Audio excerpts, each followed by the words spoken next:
Hi friends, इस video में हम बात करेंगे company called Nitin Spinner. Nitin Spinner ये क्या करती है company? Let's understand the business model first. So इस सिंपल बिजनेस मॉडल है। ये बेसिकली कॉटन खरीदते हैं, कॉटन से यान बनाते हैं और यान से फैब्रिक बनाते हैं।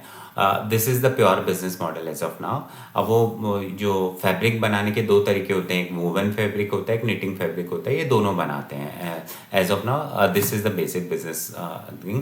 इनकी जो फैसिलिटी है मेनली भीलवाड़ा में और चित्तौड़गढ़ में है, राजस्थान के अंदर। और जो फैसिलिटी है वो स्ट्रैटेजिकली ऐसे प्लेस्ड है कि जो कॉटन सोइंग जो बेल्ट है प्लस जो हाईवे है उसके पास में, सो डैट लॉजिस्टिक कॉस्ट इन्होंने ऑप्टिमाइज़ की हुई है।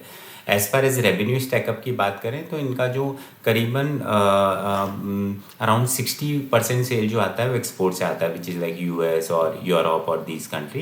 एंड अराउंड 38% के आसपास जो सेल आता है वो आपका डोमेस्टिक आता है। अभी अगर कस्टमर की बात करें तो डोमेस्टिक कस्टमर बेसिकली जितने भी अपने अरविंद मिल्स हैं, आपके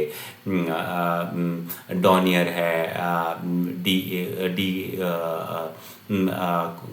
decomposed, sorry, D-Damas और all these the fabric companies are their customers.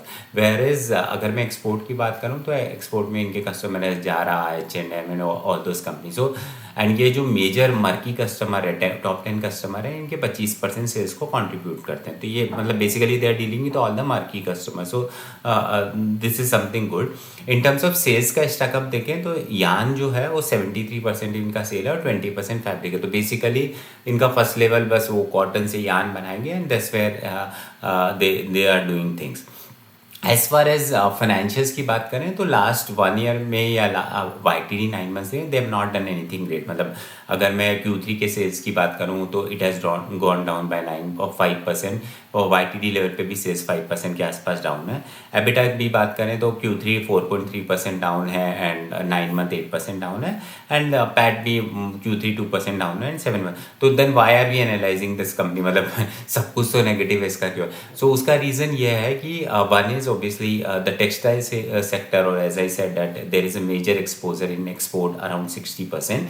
So major ये US tariff deal and on tariff war and everything, इसकी वजह से इनकी सेल्स पे काफ़ी इम्पैक्ट बढ़ा है for 9 month. Now considering the Indian government ने अभी UK FTA साइन किया, फिर US FTA Europe FTA sign किया and then they have signed they have closed this US tariff deal and everything. तो गोइंग फॉरवर्ड बेसिकली ये जो तीनों FTA है इससे काफ़ी फ़र्क पड़ने वाला है। बिकॉज पहले कैसा था कि इंडियन टेक्सटाइल इंडस्ट्री को काफ़ी हैवी कंपटीशन था from these Bangladesh of the world and all these people.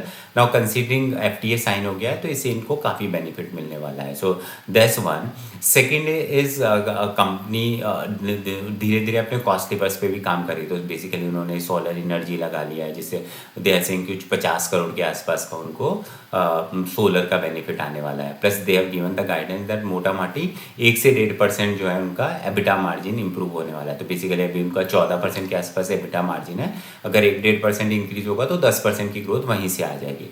दूसरा, कंसिडरिंग दिस एंटायर हैवॉक और जो इंडस्ट्री अच्छा नहीं कर रही थी उस वजह से तो जो छोटी छोटी मील्स थी वो बंद हो गई है। तो अब जब ये साइकिल टर्न होगा अपवर्ड की तरफ से तो छोटी मील्स नहीं रहेंगी, तो वैसे डिमांड सप्लाई मिसमैच की वजह से इनको काफ़ी डिमांड पर्सपेक्टिव से और प्राइसिंग पर्सपेक्टिव से भी काफ़ी बेनिफिट मिलने वाला है from the overall cycle perspective से।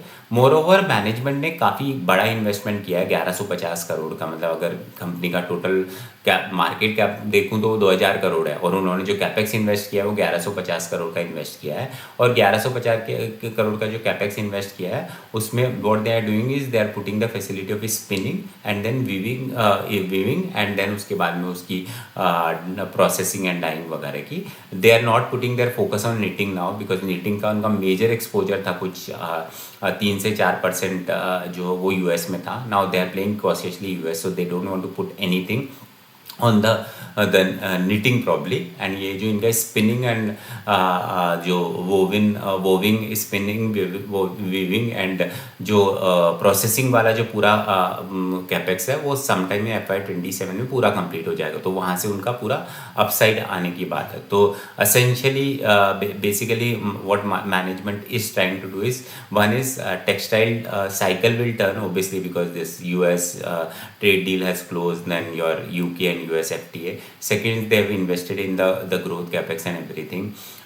Third is about this cost initiative and everything. So from that, and margin and everything. So from that perspective, it seems like they are already seen the worst in the industry, and now things will start moving from matlab cycle will be on the uptrend and everything. So from that perspective, say it seems like a good opportunity to track and observe.